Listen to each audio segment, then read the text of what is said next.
So Dr. Hisham, I mean, what type of coaching client do you want to coach? I don't have an avatar, if you want to call it so, or a specific kind of profession or age, or definitely no sexual orientation or anything like that I coach. Who I would love to coach, and who I've been coaching actually, are human beings, people who want to really serve in excellence, who want to do something spectacular and live legendary lives that contribute and make massive change within their profession, their sphere of influence, their own personal lives, or the whole world. It doesn't matter. It's just that kind of person with a specific thinking and a definite purpose to do something better. So to summarize it, I would just say I help health conscious people and healthcare professionals achieve influential well-being, to serve and contribute and collaborate so that they may reach higher levels of contribution within their society and achieve higher influence and significance. Yeah, and why do you coach, firstly, and secondly, do you have concerns with other coaching professionals who some people may say you're competition? Why do I coach? I'll answer these in two parts. Why do I coach is because I want to contribute, I want to serve. And the ultimate reason actually is because I've been coached.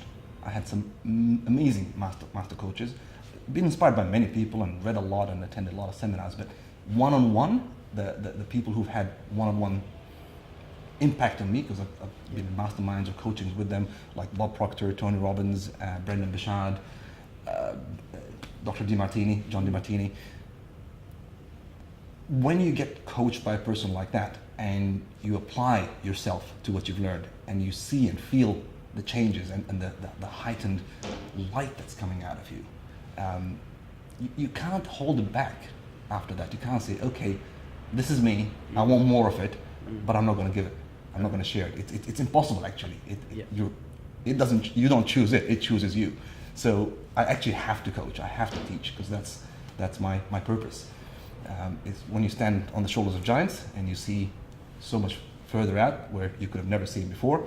Now it's your turn to be that shoulder and allow people to stand on your shoulders and see further and achieve more.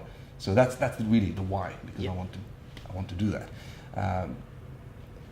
Do I ever see it as, like, specifically speaking, when I'm coaching or technically training colleagues like dentists and doctors in cosmetics and lasers and all that stuff, do I ever see that as potential competition?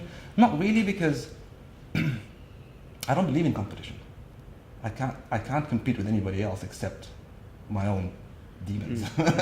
And nobody can compete with anyone, especially in a field like this where there is so much more service to be done, so many people to be served, that no 1 or 2 or 10 human beings can serve them by themselves. So we actually complete the circle rather than compete with each other. The more we collaborate and the more we create a bigger we movement, the better it is for everyone. So yeah, I don't see that as competition at all. Yeah. It's completion. And what's the most important message that you want to share in the film about coaching? The most important message is to think always we. Instead of just me, it's got to be me and we. Because without we, there is no me, and without me, there is no we. Without an audience, there is no play, no hero, and nothing to say. So I want to share what I've learned, I want to share what I've achieved, so that other people can rise up and do the same and share that forward as well. So when we're thinking about it as a collaborative evolution, a collaborative and deliberate mass evolution of our human species, that has power to it, versus just, oh yeah, I just want to coach because it earns me good money, or I want to help one person, or just see one little change or whatever. It's much bigger than that. So when we see the bigger picture, when we stand above ourselves and above humanity actually as it is, and look at it as one unit, because one is not a number, it's a unit.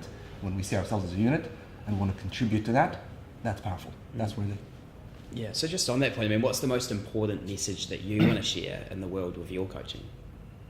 Excellent question. I'll start by defining the word change as I see it, because without meaning, actually nothing has a meaning. We always assign meaning to it. And you always hear this, change the world, he's changing the world, they've changed the world, we want to change the world. And I always ask the question, what change are we looking for? Because the world is changing anyway. Everything is changing. Nothing is the same moment to moment as it ever was or will be. So change is automatic. We are just part of it. The question is, what are we deliberately going for? Is it just change for the sake of change, or is it evolution? Okay. It's this fact that we as humans, we don't live to survive like animals do. Yes, they adapt to their environment, and as things change, they adapt to survive better. And we kind of do that adaptation. However, we do it because we adapt our environment to us. We aspire. Animals don't aspire. So the change in the world is an aspiration, is based on an aspiration to evolve it, to evolve ourselves as human beings, because we're not conscious human beings, we're actually consciously being human.